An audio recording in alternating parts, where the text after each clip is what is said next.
Baik, bismillahirrahmanirrahim. Assalamualaikum warahmatullahi wabarakatuh. Perkenalkan, nama saya Muhammad Al-Kadri. Saya dari kelas manajemen 19I. Di sini saya akan menjelaskan atau memaparkan tentang strategi lokasi manajemen operasional. Strategi lokasi harus memiliki atau memberikan pilihan-pilihan yang menguntungkan dari sejumlah akses yang ada. Semakin strategis suatu lokasi, suatu tempat atau suatu kedudukan serta suatu perusahaan, berarti akan semakin besar peluang keuntungan yang diperoleh. Dengan demikian, tujuan penentuan lokasi suatu tempat kedudukan perusahaan yaitu untuk membesarkan keuntungan dengan pangsa pasar yang atau yang lebih luas. Selain itu, lokasi juga dapat mempengaruhi biaya pajak, upah, biaya bahan baku, dan sewa. Misalnya, biaya pengangkutan bahan mentah yang masuk atau produk jadi yang keluar dari perusahaan dapat mencapai ke seperempat dari harga jual produk. Keputusan mengenai lokasi harus diambil perusahaan biasanya karena permintaan yang telah melebihi kapasitas pabrik yang ada yang ada atau karena perubahan produktivitas tenaga kerja, perubahan nilai tukar biaya dan sikap masyarakat setempat. Pilihan dalam lokasi meliputi: yang pertama, tidak pindah, tidak memperluas fasilitas yang ada; kedua, mempertahankan lokasi sekarang dan menambah fasilitas lain di tempat lain; ketiga, tempat fasilitas yang ada atau pindah lokasi lain. Keputusan lokasi bergantung pada jenis-jenis bisnis. Untuk keputusan lokasi industri, strategi yang digunakan biasanya adalah strategi untuk meminimalkan biaya. Meski inovasi dan kreativitas juga penting.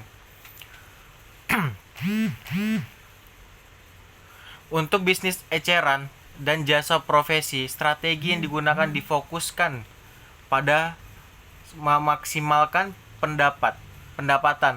Walaupun demikian, strategi lokasi pemilihan gudang bisa ditentukan oleh biaya serta kecepatan pengiriman. Tujuan strategi lokasi adalah memanfaatkan lokasi bagi perusahaan. Pemilihan lokasi berfokus pada biaya dan inovasi, yaitu yang pertama, keterkaitan lokasi dengan biaya karena lokasi mempengaruhi biaya dan menentukan penghasilan. Lokasi sepenuhnya memiliki kekuatan untuk membuat atau menghancurkan strategi bisnis perusahaan.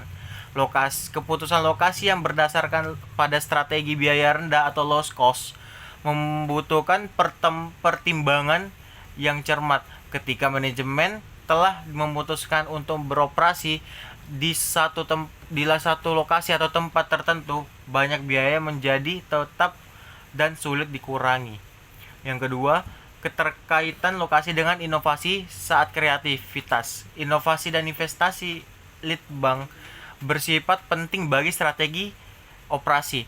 Fokus kriteria lokasi dapat berubah dari yang awalnya berfokus pada biaya menjadi berfokus pada inovasi. Dan empat sifat yang mempengaruhi inovasi dan daya asing ialah: yang pertama, adanya input berkualitas tinggi dan spesifik seperti kemampuan ilmiah dan teknik. Kedua, lingkungan yang kondusif bagi investasi dan persaingan lokal yang ketat. Yang ketiga, tekanan dan wawasan yang didapat pada pasar lokal dan berpengalaman. Yang keempat, adanya industri lokasi saling terhubung dan mendukung. Faktor yang mempengaruhi keputusan lokasi: yang pertama, produktivitas tenaga kerja. Ketika memutuskan suatu lokasi, manajemen akan tergiur dengan area memiliki tingkat upah yang rendah, namun tingkat upah tidak dapat dipertimbangkan oleh mereka sendiri. Tenaga kerja merupakan tulang punggung dalam menjaga kelancaran proses produksi, baik jumlah maupun keahlian. Ada kalanya suatu produk industri membutuhkan tenaga kerja yang banyak walaupun kurang berpendidikan. Yang kedua, biaya. Kas membagi biaya lokasi ke dalam dua kategori. Yang pertama biaya nyata, yang kedua biaya tidak nyata. Apa itu biaya nyata? Biaya nyata atau yang bisa disebut berwujud adalah biaya yang dapat diidentifikasi, langsung dihitung cepat. Biaya nyata meliputi biaya layanan umum, tenaga kerja, bahan baku, pajak, penyusutan, serta biaya lainnya. Biaya penyusutan atau biaya tidak terwujud adalah biaya yang meliputi pendidikan, fasilitas transportasi umum, sikap masyarakat terhadap industri dan perusahaan, serta kualitas sikap calon pekerja. Yang ketiga, resiko politik dan nilai budaya. Resiko politik ini berhubungan dengan kemungkinan berfluktuasinya sikap pemerintah soal negara bagian dan lokal terhadap kepemilikan swasta dan intelektual, penetapan lokasi polusi, serta stabilitas ketenaga kerjaan. Yang keempat, pada kedekatan pada pasar dan kondisi lingkungan. Faktor lingkungan dimaksud adalah segala suatu yang ada di sekitarnya pada yang dapat menunjang kelancaran produksi. Yang kelima, kedekatan pada pemasok. Perusahaan menempatkan diri dekat dengan para mentahan pemasok karena barang-barang yang mudah busuk, biaya transportasi, jumlah produk sangat banyak. Yang keenam, pendekatan pesaing. Mungkin terasa jika perusahaan-perusahaan juga senang berdekatan dengan para pesaingnya. Kecenderungan yang disebut pengelompokan atau clustering yang sering terjadi apabila sumber daya utama ditemukan wilayah tersebut. Metode penentuan lokasi.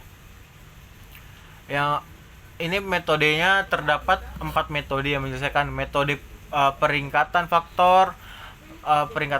Sebenarnya ada beberapa faktor kualitatif dan kuantitatif yang dipertimbangkan dalam memilih faktor-faktor. Dan ini beberapa faktor-faktor mempunyai 6 faktor. Yang pertama, mengembangkan daftar faktor-faktor terkait.